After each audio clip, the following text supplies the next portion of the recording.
A very good morning to everyone. Welcome to ET Travelworld's virtual summit on domestic travel. Before COVID-19, we couldn't have really imagined a world that closed borders, cancelled events, and self-quarantined at home.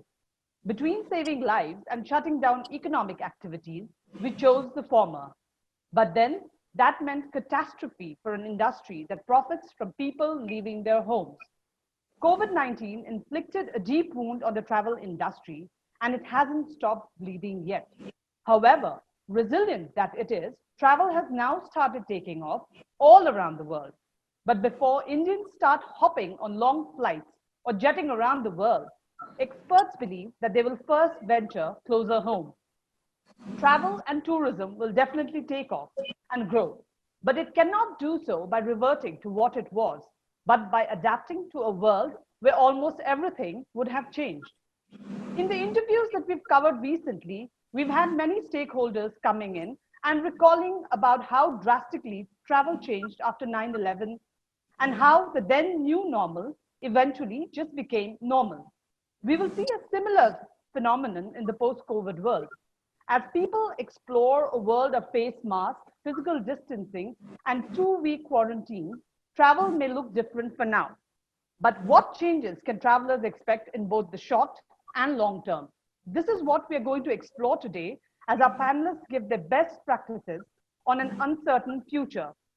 Joining us today are Vipul Prakash, Chief Operating Officer, Make My Trip and Go Ibibo, Daniel D'Souza, President and Country Head Leisure, SOTC Travel, Nikhil Sharma, Area Director, Eurasia, Wyndham Hotels and Resorts, and EM Najib, Chairman, Air Travel Enterprises Group of Companies. Welcome, everyone. It's a pleasure to have you all here. Thank you. I'd first like to begin by asking this question to Vipul. Vipul, when people log in to makemytrip.com right now, what is it that they're searching for? Yeah, that's an interesting question, Pedin. And, we are very clearly seeing two segments, of searches going on. One is very clearly people who are looking for immediate essential travel, who are stuck in some part of the country, who's waiting for flights to start, or, people who are waiting for other modes of transport to start. So they have been sort of, visiting the app daily over the last 2-3 months, and they are in a view to immediately book as soon as things open up. So that's one segment of, searches which are going on, and that is actually converting to transactions very fast. They are actually booking something as soon as something gets available. But very interestingly, there is a set of consumers today who are actually doing a lot of, just browsing and planning, etc., for when times get better. So, you'll be surprised that, while overall transactions are extremely low right now, as could be imagined, overall traffic on the app and site is actually not too bad. So a lot of people are actually going and, looking at things which can be done. We have a section on the app now called Trip Ideas, which is about, trip inspirations. They're seeing new places. And a definite renewed interest is looking at places of, domestic tourism. Very clearly looking at, what's available in the Northeast, what can they do in the southern part of the country, etc. So very clearly two segments, which are emerging as far as people coming on the app and the website right now. You mentioned about people exploring and looking at what they can do in certain parts of the country. Mr. Najib, my question to you is, Kerala has also started an aggressive campaign to promote short haul tours among domestic tourists, especially from tier 2 cities in the south. What is the traction that you expect? And do you see that being a norm for a good part of this year and maybe perhaps early next year as well? Yeah, but then actually it's a very interesting question. And, we have been debating the Kerala tourism. The government as well as the private sector has been debating, what is the future for our tourism. See, all of us know about the flood situation which we had faced, a couple of years back, and we had a whole setback. But with the greatest partnership and aggressiveness, and we came back very strongly, and we have increased our businesses in the last year about, in 2018, around, 15 to 20% more than the previous year. That is achieved basically because of the right focus and right product launch and aggressive campaigns.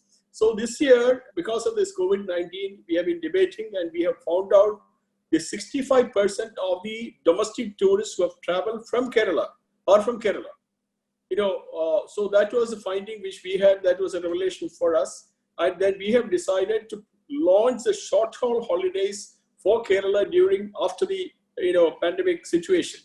And already, the government has given permission to the hotels and resorts to start slowly and moving forward. And some of the hotels are already full because of the, quarantined patients also, because it's an income for them. But at the same time, the actual tourism will start probably after a couple of months' time. I think during Onam. The Onam is a celebration which is happening in Kerala in large scale. About 10 days of celebrations are there. And a lot of people will be traveling and making holidays in Kerala. So short haul is the right answer. And that is why Kerala government has cleared the short haul programs and they are launching it. And the private sector already started, giving directions in this move, level. And also looking at the past experience, you look at the Karnataka tourists or the Tamil Nadu tourists or the Pondicherry tourists who are coming to Kerala on weekends, even otherwise. And now it's an opportunity for a Friday coming and going back on Monday. So that is also another, attraction for us, a short haul, and they can always take a permission and come back. In fact, we had a webinar a couple of weeks back with, MakeMyTrip.com people, the officers, and they have also assessed the same situation, and it's an opportunity not only for Kerala. I think it's worldwide. The domestic tourism segment is going to be the answer for this COVID-19 situations. And every state, every country will be promoting domestic tourism and move. See, look at the whole of India. We have around 2,000 million domestic tourists. And around 30 million foreign outbound tourists we have. Even they are also going to stay back in India and travel inside India at least for 1 year or 1.5 years or 18 months or two years of time. So this is a huge market for India to survive. I'm not talking about revive, but all of us can survive with this market. If we get about 20% or 25% of this market moving fearlessly to have a short holiday, I think it's an answer for our survival. Mrs. G, we made a very good point about aggressive campaigns. And when we talk about aggressive campaigns, I would like to talk about the hospitality sector, which has been very aggressively talking about their safety protocols. So, Nikhil, I would like to ask from you, you have so many properties in India. So how many properties have you opened so far in India? And how has the resuming of operations been so far for Wyndham Hotels and Resorts? Thank you, Pedin. Just a little bit about Wyndham. We are the largest hotel chain in the world with over 9,300 hotels. And there were a lot of learnings for this sub-region because of what we saw happening in China, what we saw happening in US. Over the pandemic in US, 96% of the 6,000 hotels actually remained open. There was a phased opening in China where we have 1,300 hotels, or South Korea, which was better prepared from the COVID pandemic. So we spent a lot of time, like every other organization in the last 3 months, on the revival of the hotels, on the safety protocols, on the commercial protocols. And every brand has actually, in a way, launched a safety protocol. We've tied up with Ecolab. We are also working with Vipul's team on My Safety, which is a MMT filter, which actually certifies hotels that are safe, and that's in collaboration with Deloitte. So, there is a lot that's happening on terms of safety. My micro worry here is that while Mr. Najib is saying that staycations are here to stay, and I agree staycations are here to stay, but we need the state borders to start opening up. I'll give you a live example. So about 50% of our portfolio is open at the moment. The main business is repatriation and is COVID at the moment for most hotel chains in the country. But let me just take the state of Rajasthan. It opened the hotels and then it closed the borders, right? So how are we going to survive if the borders are going to be closed? Because the flights are limited and the only way of reaching those hotels is going to be closed by the state. So the open and shut policies by the states needs to be reviewed. A colleague of mine actually drove down from Mumbai to Mangalore with an SOP of 140 pages, and he was told to self-quarantine at multiple spots which was not the requirement. And Mangalore being his home, he wanted to quarantine his kids at his home in Mangalore. So that is a larger question that I think we will need to address for us to survive and then revive the business. A very essential point that you made about closing and opening of borders, the flip-flop that's happening right now. You know, the opening of borders, state borders especially, is very essential for something like leisure travel. And I would like Daniel to come in here and explain, Daniel, what is the kind of feedback, consumer feedback that you're getting for leisure travel? What are the trends that you see emerging in leisure travel once state borders open?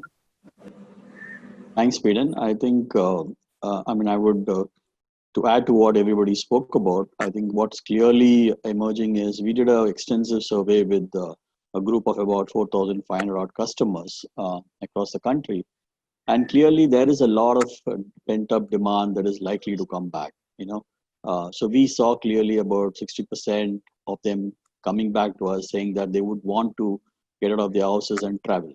And three clear emerging trends that we are seeing is that initially closer to home kind of destinations is what will pick up. So somebody staying in Bombay will maybe drive to Lonavala and take a break, or somebody staying in, say, for example, in Cochin would go to Trivandrum and take a break. So that's the first trend that we are seeing. The second one is a lot of talk about staycations and vacations, for example, where people are saying, okay, you're staying at home and working today. Why don't you go get out with your family and stay in a hotel with the same atmosphere and work out of there? Those are things that we are seeing. And I think third, what would happen is the entire domestic circuit will pick up, from road trips to self-drives to, beach holidays, family holidays. These are things that we clearly seeing picking up. But this will be a gradual move from individual families, FITs who travel, and then move towards smaller groups and then towards larger groups. So this is what we are, as a trend that we are likely to see over the next 6 to 8 months.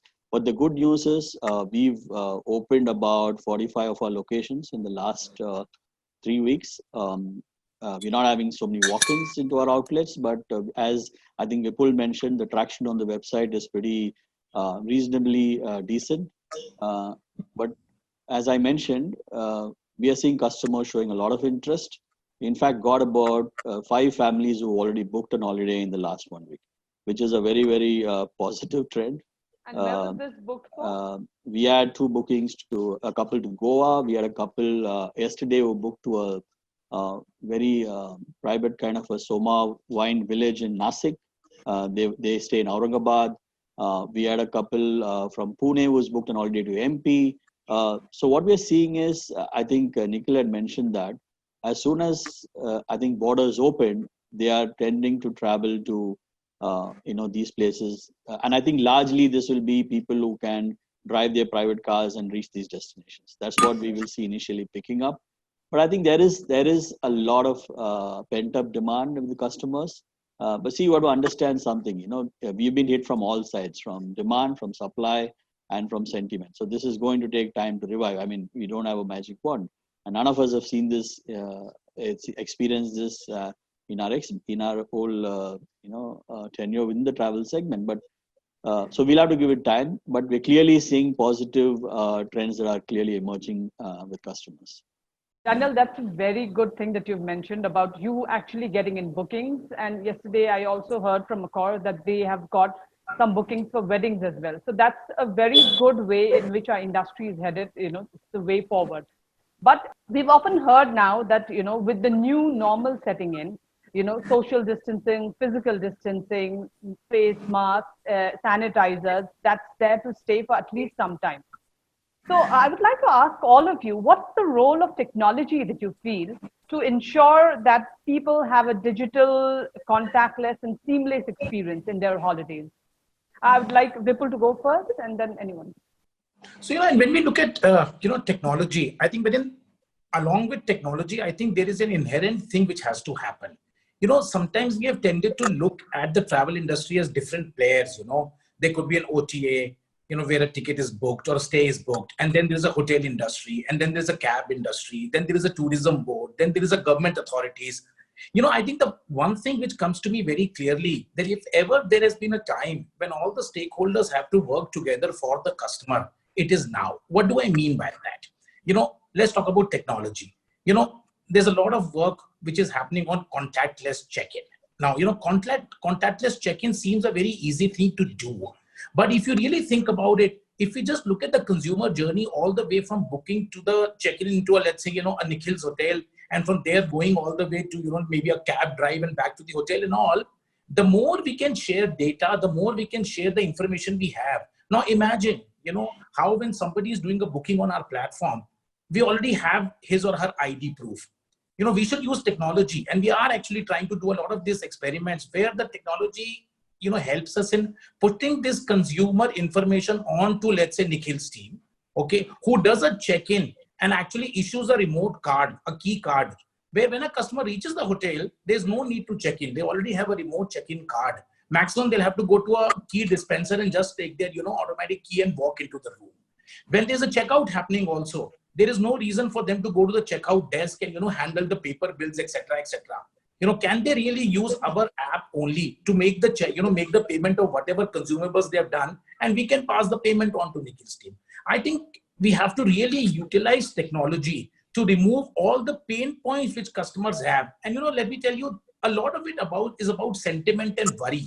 And the more we can give them the assurance that all of us are thinking about them and trying to take that small step to make one less worry, I think that will go a long way. And people are so comfortable with technology today that I really think we will be doing ourselves and the industry a disservice if we don't leverage that to the hilt, in the coming days as travel opens up. Okay, Vipul, what you've mentioned, I can imagine a business traveler doing something like that, going key dispensing, machine coming out and everything.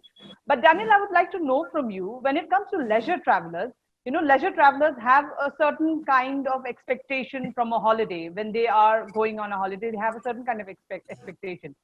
So do you think that this whole use of technology and this entire contactless digital thing is going to work for leisure travelers as well? No, I tend to agree with Vipul, because see, what's happening is the customer's psyche is also changing. Depends on what age group he actually sits in. So today, if you look at a customer, even if he has to book any holiday, he walks into an outlet. Many of the times, if he's booking a longish kind of a vacation, speaks to people and then interacts, and the whole period takes about close to anywhere between 1 to 10 days or more. But today, what we are seeing is, or what we're trying to build for the customer is that, can I do it completely without even meeting him or coming in contact with him? Because on a domestic holiday, yeah, there are not too many interactions that would be required. But when you book an international holiday, there are a lot of documentation, visas, and a lot of stuff that is required post the booking itself. So what we are trying to build as SOTC is, obviously we are all fascinated by the word touchless at this point of time, but is it really touchless is the question. So I think just to give you a scenario, we've broadly defined the entire life cycle of the customer and then broken it into parts to see how we can actually make it touchless or automate the entire experience. So today when a customer actually calls, he can actually book an appointment and we talk to him over a Zoom call like we do, and then and sell the holiday to him. And then he just transfers the money online and it's over, and his vouchers are on his app. So these were things that did not happen in the past, right? Customers also wanted a physical copy of the voucher. They wanted somebody to meet them. They wanted somebody to keep talking to them.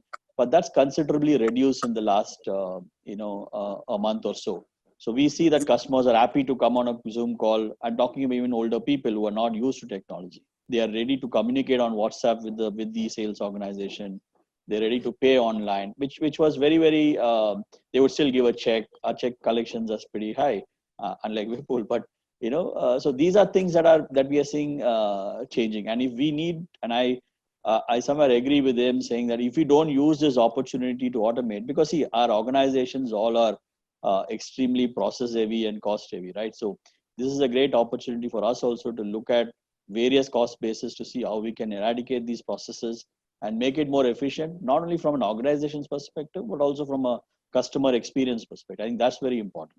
Daniel made a very, insightful observation about the fact that they have they've booked holidays through Zoom calls. But Nikhil, the hospitality industry is something, we talk about the human touch in hospitality. We say that the human touch in hospitality cannot be removed. So do you agree with the fact that with everything going digital and contactless, is it possible for the hospitality industry also to do something? Or do you think that the two can coexist in a post-COVID world as well? So, Perrin, let me just give you an example of what Vipul and Daniel actually spoke of. Our sister concern, which is Wyndham Destination, formerly known as RCI, has actually gone hugely leisure oriented in US, has gone contactless. So you can actually collect your key from the curbside parking and all your details anyway there, right? And the bands are there. So have they gone contactless? Yes, they have. Should hospitality adopt contactless check-in, check-out, QR-based menus? Absolutely, because hospitality has always been a lag in technology. I think it's a great gap year for us to take that leap ahead. That said, they have to coexist. People don't want to check into clinics. Human beings want social interaction, and they want that smile when they check into a hotel, right? So are you going to see less human interaction in the hotels? Not at all. And I mean, there is only one race at the moment, and that's the human race, right? So there's no medals for not coming first there. Everyone gets a medal. We're back to kindergarten from that perspective. So that said, I think it's extremely important for it to coexist. In 2 years, 3 years, as and when the vaccine is rolled out globally, you will see more and more interactions. But in the meantime, I guess Zoom calls are the way to go for now. Thank you, Nikhil. Mr. Najib, I wanted to ask you this question.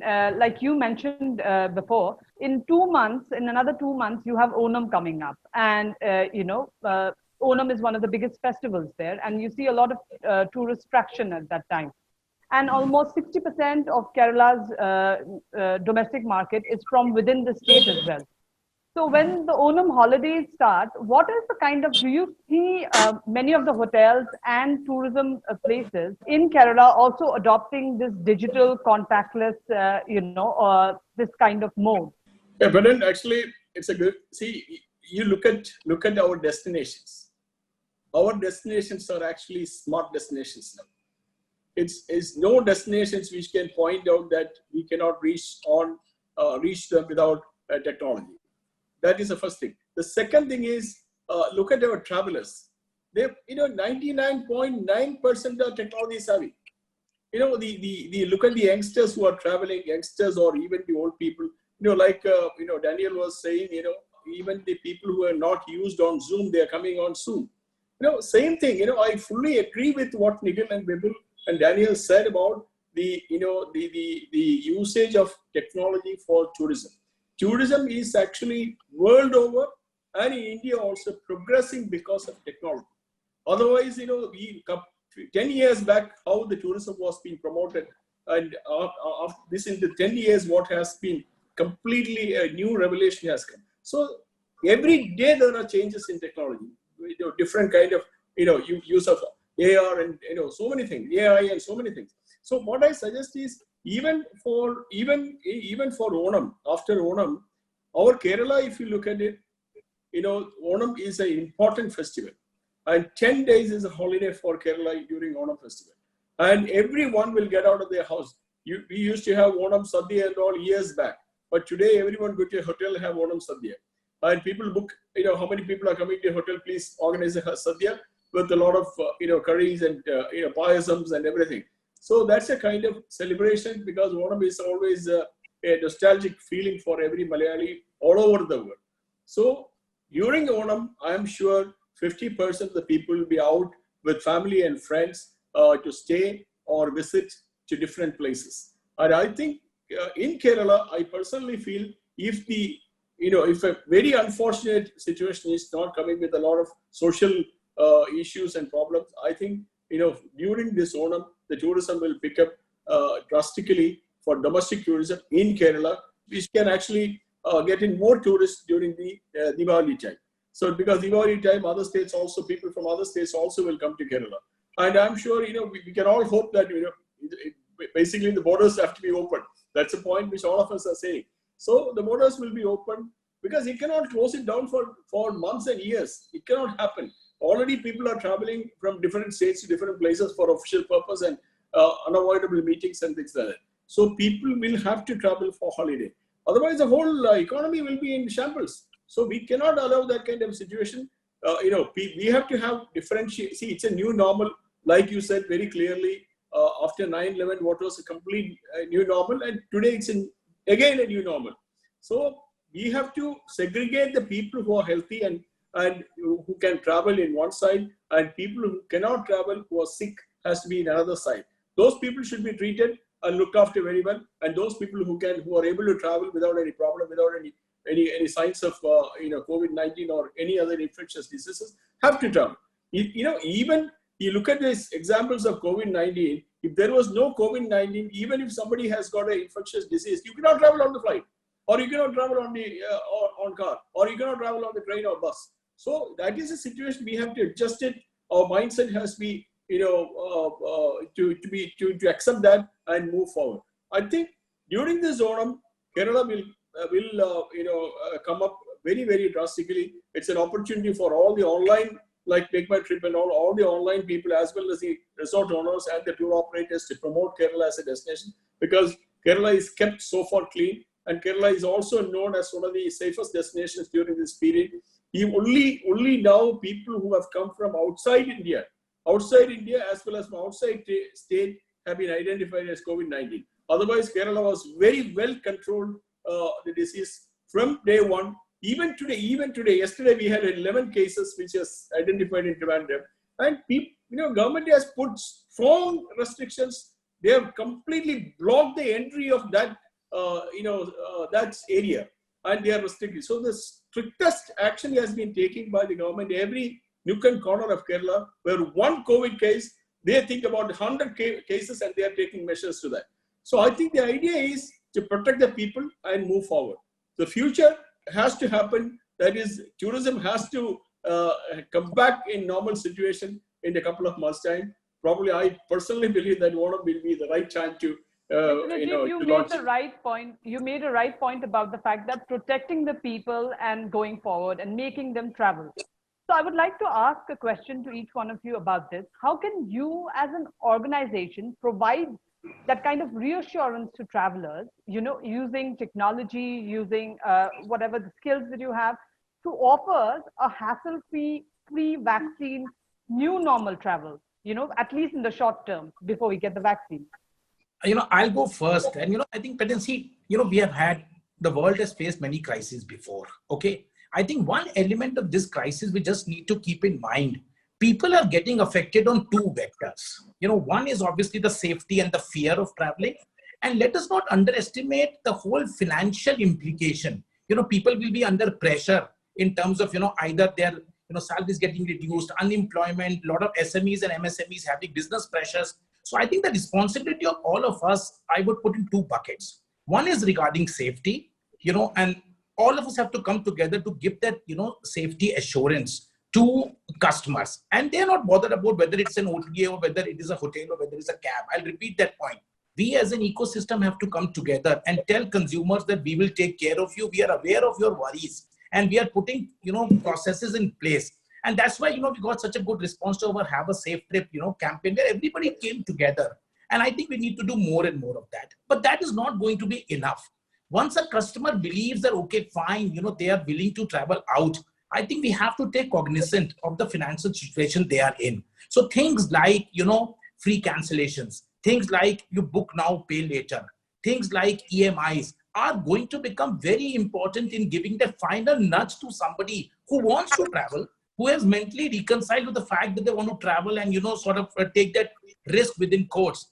We need to also give enough of, incentives, etc., payment schemes to tell them that it's okay. And that's why short breaks, when we talk about short breaks, it's not just about the fact that they're very close and therefore safer. It's also that is what my wallet can afford right now. I may not be able to go on a 10-day holiday, for 2 lakh rupees, but I can take a short weekend break. At least I want to start that thing. So I think whatever the industry does, we should keep on ensuring that while we do enough on the safety factor, we also do enough in terms of the out-of-pocket outlay that the customer has to make now. And if we take care of these two things with policies and etc., I think that is when we are going to see that, people are going to come out. And, I agree with Daniel, there is a lot of pent-up demand. But these are the two barriers which are, not helping this pent-up demand convert into transactions. Let us take care of those two big barriers. And I'm sure that, come Onam, come Diwali, come, the New Year's break, etc., people are going to venture out. Daniel, what about you? Could you provide Yeah, some I think insight? so. What we've done at SOTC or the Thomas Cook Group is that we've launched a program called the SOTC Assure, which is predominantly a very detailed program, encompassing the entire life cycle of the customer from the time he books till he comes back.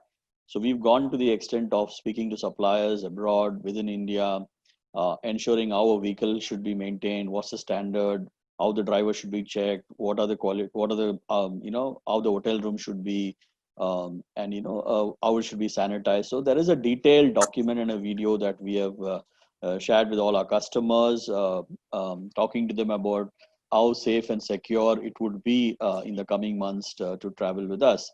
At the same time, I think Vipul had mentioned it's things are changing by the day. So you cannot completely say this is the new normal today, and tomorrow it could be something different, because you saw that cases are rebounding as well. But I think from our side there are a few things that we've done. One is to put up this SOTC Assure program, which assures customers of their safety from all aspects of their journey.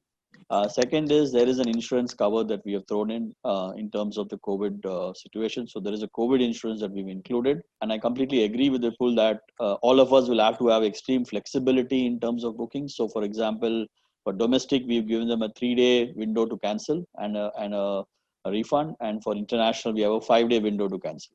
So that's the level of flexibility that we have given. Although airlines are still not stepped in to regularize their airfares, so we don't have visibility on that. So we can't do that. But at least from a land operation standpoint, that includes hotels, transfers, vehicles, cabs, and all of that stuff, we've negotiated deals where extreme flexibility can be offered to the customer. But having said that, you have to understand that there is a lot of bookings that we already had in the pipeline, right? So we had launched 2020 sometime last year in September. So I'm sure all of us, including Make My Trip and Najib, has considerable amount of bookings that are booked, and all of us have only given them vouchers that they can use for travel. So this is a big opportunity for them, for us to use those vouchers towards domestic travel, which will start eventually. So I think that's what we're trying to drive. So we have this campaign called Back to Life, which we rolled out about a couple of weeks back, which has got us these bookings which I spoke about, and a lot of traction. And you would be surprised that on the website, we are seeing people who are coming and planning their itineraries, inquiring on a daily basis. And we don't see a drop in that. I mean, people are interested, they're getting inspired to travel. So that demand is back. And I think once things open up and we are able to assure customers of the uncertainty that we can take care of, I think it'll only just bounce back, is what I feel. Nikhil, you have about, Wyndham has about 29 hotels in the pipeline. You had properties coming up in Aligarh, Pune, Mussoorie, Gangtok. When you do open these properties, what will your concerns be, and how can you reassure travelers to, visit these properties? So, Peden, I think between Vipul and Daniel, they've kind of answered that question on safety and security. I think every hospitality brand, including us, is become more flexible. So we have travel again and welcome back promotions that are running. Of course, our tie-up with Ecolab ensures that there is completely safety protocols. For example, the Ramada LP is already seeing traction for weddings, and we are in the thick of it as we speak, right? Or Jaipur is getting the Ramada in Jaipur is getting wedding queries. The issue is again local governance. If I was to look at Gangtok, I don't know what the local government is actually wanting to do, but I can tell you we are ready to open the hotel within 3 months from the time we get the clearance. Mussoorie, again, the last mile of reaching the hotel from Delhi is going to be an issue because of the state borders, but that hotel has been raring to open for the last 2 months. If I can say this, that we are actually waiting for certain licenses from the government, and the government bodies have been non-functioning as the way they should. But if that was the case, we could have opened that hotel by now, and we could have seen some staycation happening in that. So I think Vipul kind of said it, that everyone needs to come together. and the government needs to come together, because that role and that hand is extremely important in making sure that that collaboration happens. Thank you, Nikhil. While Daniel was speaking, he made a very pertinent point about domestic travel insurance, about travel insurance that people are opting for. I would like to ask all of you, do you see domestic, because as far as domestic travel insurance is concerned, I can only remember the insurance that we get when we book a flight, where they ask you if you want to take an insurance. And most of us, we don't take an insurance during that time as well. But do you think that with COVID, domestic travel insurance is going to be a norm now for everyone? I think, it's a very important point Daniel has pointed out. I think, see, when the international tourists come, the international tour operators actually take the insurance. But most of the, Indian tour operators also take insurance because, to avoid further claims for any damage, any kind of damages. But domestic, tourists, it's a new thing. I think it's a part of the new norm, and it's a good idea to have a insurance for the domestic tourists. I think that will boost the confidence of the domestic travelers to travel, because when somebody is offering us either the resort or the destination management companies or tour operators or whoever it may be offering, or even the state government can say that any tourists who are coming to Kerala will be covered as insurance cover, because we will.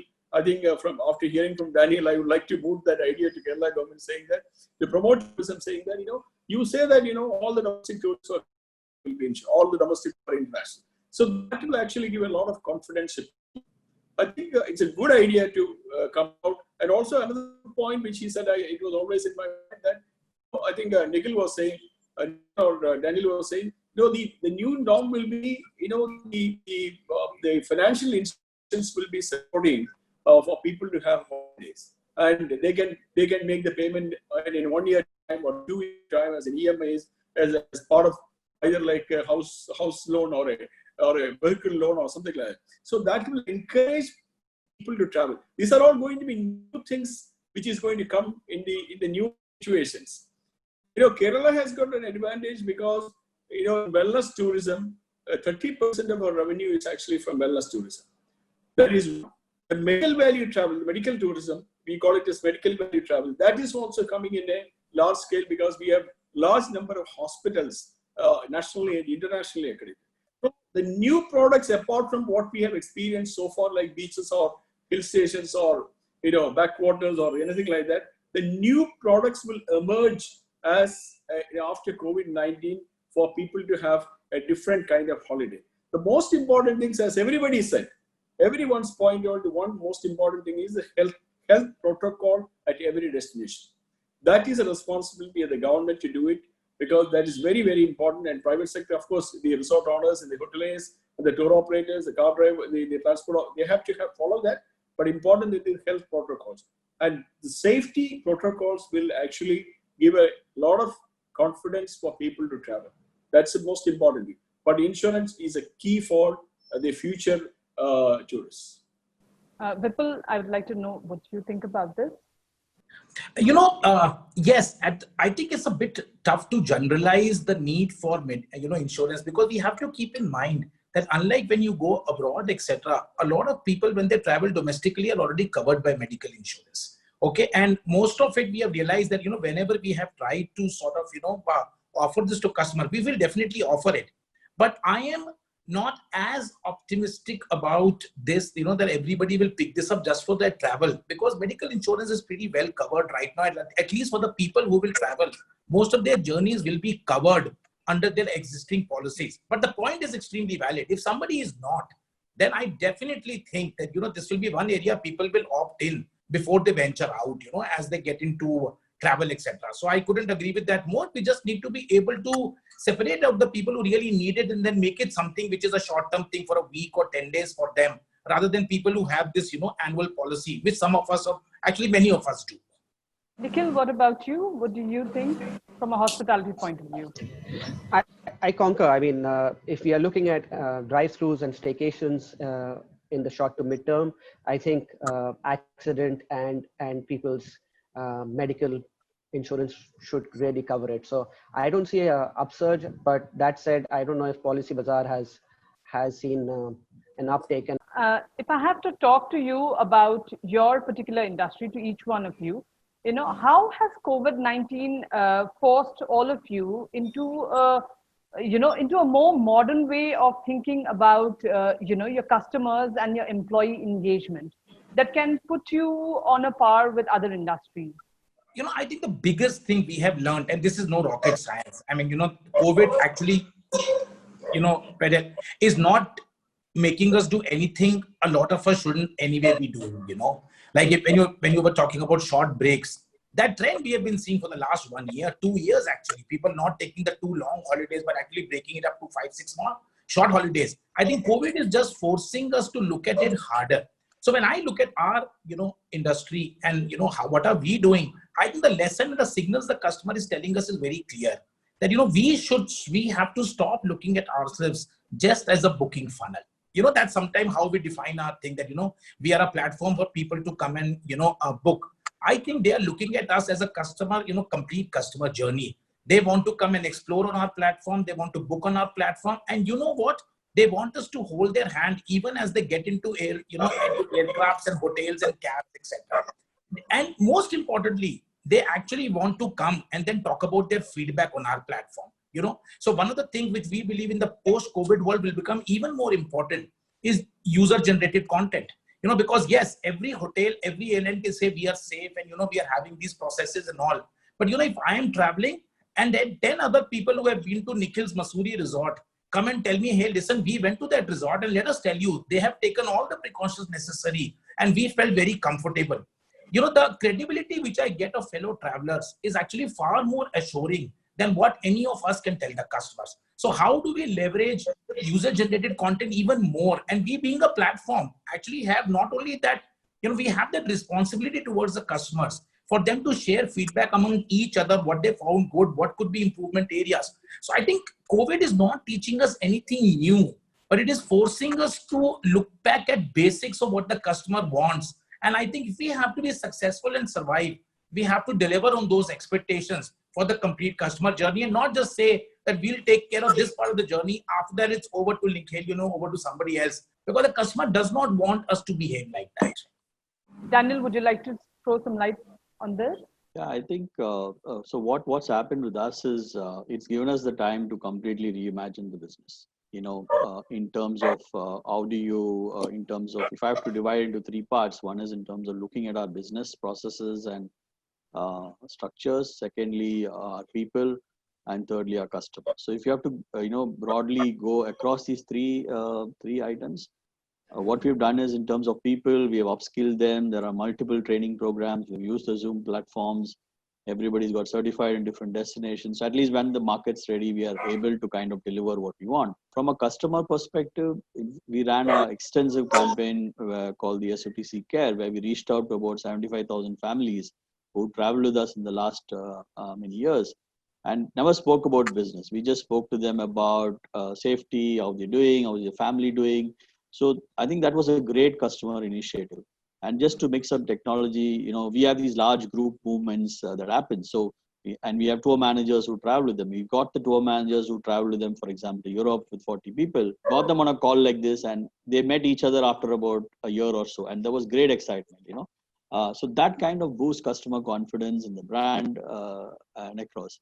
And I think what we're trying to do from an organization's perspective is, I think all of us right now are trying to survive, right? So there are clear three buckets that we're trying to build between surviving, reviving, and rebuilding. I think these are three clear areas that we're focused on. So right now we are through the survival phase where we're trying to look at structures. Do we need these people? Can we automate these processes? So there's a lot of work that's happening in terms of improving efficiencies in our system. Can we uplift the experience of the customer, make it in line with the new normal, which we know and which we can see today. And those are things that we are building on right now. And there's a lot of work. I mean, everybody is busy, although we're working from home, but everybody seems to be doing something or the other. I mean, that's what's happening at our organization at least. Nikhil, would you like to say something about this? Yeah, I think on a personal front, I've definitely put on more weight. And I'm trying to make sure that I fit into my suits. So that said, I think COVID has taught us a few things, and a lot of organizations have got leaner. In fact, I think everyone has got leaner, and that is going to be the way forward for most organizations. I know that a lot of us have tried to do it in a human way, and try to. I can tell you what Wyndham did. We actually created an out service agency to help colleagues whose jobs were eliminated for the CVs, and to try and get them into different industries like retail and hospitals to see if they fit in there, and try and shorten that gap of not having a job. So I think that's one thing that COVID has really taught us, and organizations are questioning how lean should they be and how customer centric they should be with that lean team. So like Daniel said, that the processes are going to be relooked at, and most organizations have done that. It is a different world, and it will continue to be a different world for the next 2-3 years. Nikhil, I also had another question. I wanted to ask you about the fact that if we are saying that in the near future, data mining and AI and technology will decide and drive the traveler's choice. If that is the case, then what is the impact of this on hotel policies? It actually helps everyone, right? I mean, but then, of course, scale makes a difference for hospitality players to be in those locations. But in a way, Daniel and Vipul's organizations are already doing that, right? And they are driving you to a certain destination. Now, it's for the customer to really decide. And I think more variety and more choice for the customer will eventually help everyone thrive. Peter, I can answer that question. Just to add to what Nikhil said, I think what we've done at SOTC is we built a tool where a customer actually, when he walks in or when he inquires, we are able to use AI to throw up options to him. So let's say, for example, he's traveled with us, say to Australia or to say Europe in the last 2-3 years. And we know his family combination with a lot of work on analytics. We exactly know that this is our lookalike of him will travel to. So the first thing that we would do is throw out recommendations saying these are the 4 options you are likely to go to. So those are the I think technology led tools that we are building where we're using AI, machine learning, or analytics to rebuild this tool. And I'm sure I've seen that on Make My Trip as well. So these are things I think all of us are progressing towards, seeing how the customer is also changing today. And he wants quicker options. He wants something that suits his own need.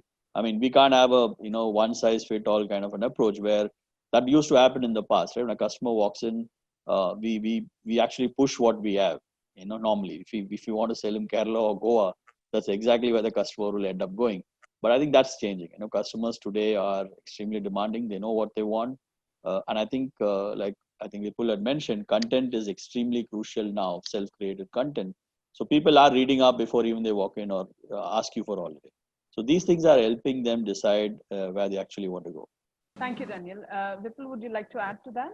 We know technology and all, but I am a big believer that artificial intelligence and all is very important, but has to be complemented by human intelligence, at the end of it, So just as Nikhil said earlier, that technology with the human element is what the future is. I think AI has a very massive role to play, okay? But at any point of time, how do we put the intelligence of our people along with AI to really get what the customer wants? And I think whichever organization, whichever group of organizations is able to get that right balance, I think that is going to be important, and the journey is on. I think every player, every organization has come a long way, but the customer mind is complex and sometimes not linear. So we all have to adapt to the change and ensure that, we use all the analytics, machine learning, artificial intelligence, but at the end of everything, we have to just try to anticipate what the customer wants, whether it is verbal or non-verbal, whether he is articulating or she is not articulating. And then whichever organization is able to put that forward to him or her in a way that, satisfy them, they are going to win. And I think all of us are trying to do that. Vipul, your point was very, very pertinent. We've talked about customers and we've talked about, organizations and their responsibilities towards customers.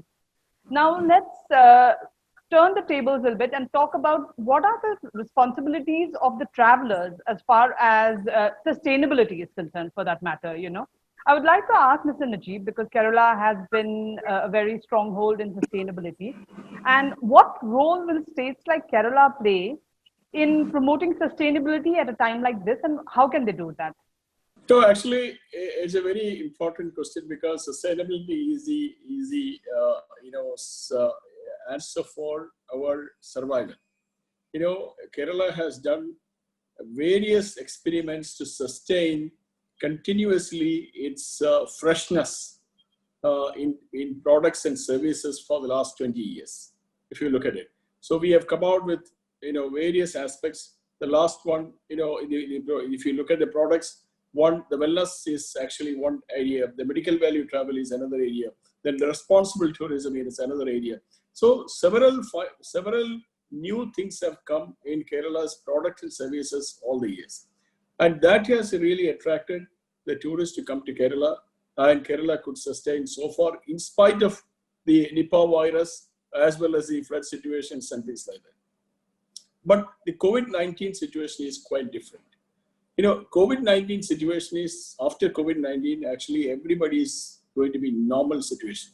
So where you can give safety and where people will have protection, people will go. People will not mess up their lives, like in the past. Like in the past, people have been ready to take any kind of risk and travel, but it's not going to happen now. What Kerala has been planning is looking at that angle and giving a thrust for responsible tourism activities, more thrust and promote the tourism in that respect. Already we had discussions with the minister and the tourism secretary and everybody that when we move forward, the most important is customer confidence is very important. So even if everybody says that we follow the protocols, we look after them, like everybody has been pointing out, people should experience it. How do we experience this is a question. You can invite people, have a fam trip, or the organizers and come and inspect the places. Those things were happening earlier, but again, probably as a zero start, it is going to happen. So people should know exactly what is happening in each destination before they come in, and then they should have confidence to come there, and then only it will happen. So most important is, the destinations that we clean and safe and follow the health protocols very clearly, and that message should be conveyed to the people, and that will only sustain the tourism, not only in Kerala, anywhere in the world. Vipul, can you add to this and talk about what is the responsibility of the traveler, which you feel, towards sustainability? And again, that's a great point. Again, as I earlier said, that I think COVID is a great punctuation mark for us to really assess what we have always taken for granted, and actually cherish the things which we take, that this is always my right. I think COVID has told us that it's not just about rights, but just reminding ourselves it's about our duties as well. So wearing a mask is not just my right, it is my duty. Similarly, in the travel space, I think we have all taken it for our right that we can go to all the beautiful hill station and the beautiful islands of Andaman, and then it's my right to do what I want. But the way we look at it is, as travelers, it is also our duty to leave the place better for the next generation of travelers. I think that's something which we are very passionate about. So whether it is all the holiday spots, we want to work with every government, every NGO to really say that when we take travelers there, it is their responsibility and our responsibility to leave that place better than when they went. And therefore, this is the only way that can sustain tourism over a period of time. And I think COVID-19 by itself, is just a time to reflect and reinforce those views that what the traveler needs to do, not just in the short term for, the safety. Of course, they need to do that. They need to be careful and open. They need to take all the responsibilities. Of course, that's important. But also, just retune their longer term mind that if we continue to enjoy all these great spectacles domestic tourism has to provide, then we have to sustain them in a manner that it can go on and go on for the next few generations. So both short term and medium term, I think we need to reinforce the belief that we have a duty to play in this as well as travelers. Daniel, would you like to add to that, please? Yeah, I think, see, what we've done is, in fact, the SOTC Assure program that I spoke about, we have partnered with Apollo Group of Hospitals. So we've actually defined a charter not only for our vendors, suppliers, and our offices and our staff, but also we've defined a charter for the customer as well, where we've clearly told him that, he has to wear a mask, he has to, use hand sanitizers, or, whatever he needs to wash his hands regularly. So there is a clear protocol that we've built around the customer as well, what he needs to follow. And I think Vipul made a valid point. Destinations can't be treated the way it was treated in the past. People have to respect sustainability and the future of that specific destination. Today, people casually travel to places, dirty the place and things like that. But I think that has to stop. And I think that's happening. People are, if you look at countries, the Western world today, there is a lot of thrust to sustainable travel. People are also choosing destinations which are not crowded, which are not overpopulated. They want to go to secluded places. So there is a clear intent of, not only looking at high tourist spots, but also looking at sustainable, responsible destination. And I think that has to come from within us, the customer. There are only so much that you can actually push the customer to do, but at the end of the day, it has to come from within, where he has to be responsible himself. And I think that's what we're trying to drive. And I think COVID has also taught customers and all of us, I think, to take it more responsibly for the environment. And we clearly see that as a trend that's picking up as well. Thank you, Daniel. Nikhil, what about the hospitality segment's expectations from the travelers as far as sustainability is concerned? So, Pidin, if you look at the Western world pre-COVID, there was talk in Paris, for example, or Venice, to control the number of tourists coming into that city, right? I think Bhutan does it extremely well. I think in India there is an opportunity with Ladakh, though it's in the news right now for not the right reasons. But in 5 months, Ladakh sees more than 2.5 lakh tourists, where the actual capacity for Ladakh is only about 30,000 tourists, right? So it's again a collective effort, and I think a lot of us get greedy to get more and more customers in. We at Wyndham, what we've done is we've tied up actually with a Denmark non-profit organization called Green Key. It operates in 65 countries, and the difference between Green Key and the others is it's not just a certification organization. One of the core pillars of Green Key is actually educating the team members, educating owners, and educating guests on sustainability. And that is why we tied up with Green Key, because we truly believe it's not only us at the end of the day, but the customer that needs to understand sustainable tourism and take it to the next step. So that is our endeavor to making sure that we impart the knowledge of sustainability. Thank you, Nikhil, and thank you, everyone. You've given me an insight, into the new normal. Now, as a closing remark, I would like each one of you to give me your version of the new normal in domestic travel. We'll go with you, Daniel, first. As I earlier mentioned, also the new normal will be better than what it's right now for sure. And we clearly see there is going to be a huge demand as soon as the market opens up. It will be a spiraling demand. We saw that when SARS happened, we saw that when 9/11 happened, and I think we'll see the same thing again. And my request is that if the government can actually push some initiatives to push domestic tourism, it could be either a GST holiday or or from a customer standpoint, give him some benefit that will actually make him travel domestically, which will have a double benefit of us also being able to survive, plus allow the customer also to benefit something. I think that will be a great opportunity. And that's what I'm looking forward to. Thank you, Daniel. Mr. Najib, could you please? See, the new normal is going to be, everyone will be looking for a safe destination to travel for a holiday. And that safety is first and foremost, and probably safety will be the answer for everybody.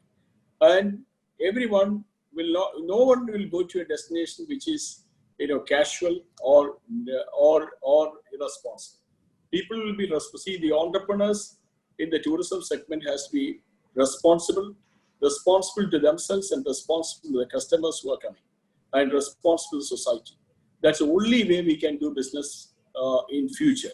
And the governments have to open up, instead of having a protocol of bureaucratic approach, they have to completely change themselves into a commercial and responsible, level, and working with the industry and entrepreneurs to ensure the safety and security and the health of the customers who are coming. That's a new norm. Thank you. Thank you. Vipul? While I'm a born optimist, and while obviously we have talked about safety and all, let me just leave it with a thing that let's think about it. What about a new normal? Where all of us have started really discovering the hidden gems of India. All of us have realized what there are great things to offer, which our country has to offer. And this has maybe forced us to look at it, with the whole government thing around Dekho Apna Desh, etc. For me, I would also like to think of a new normal where we suddenly take much more pride in our own tourist places. And there is as much clamor in wanting to visit every state of India as there is to visit many other countries. Both have a role. So, that could actually be a new normal, which is a major positive.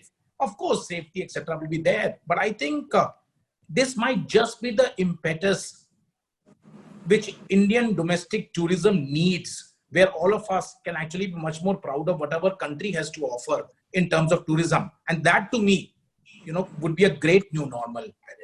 Thank you so much, Vipul. Nikhil, could you summarize your viewpoint of the new normal? Well, Piran, from a hospitality perspective, like I said earlier, there are green shoots that we are seeing in terms of occupancy and wedding queries that most brands are seeing in leisure destinations. I think hotels need to stay hotels and not turn themselves into clinics. So while we all speak about safety and technology, it is extremely important to have that human element in and make sure that we continue to be as human as possible.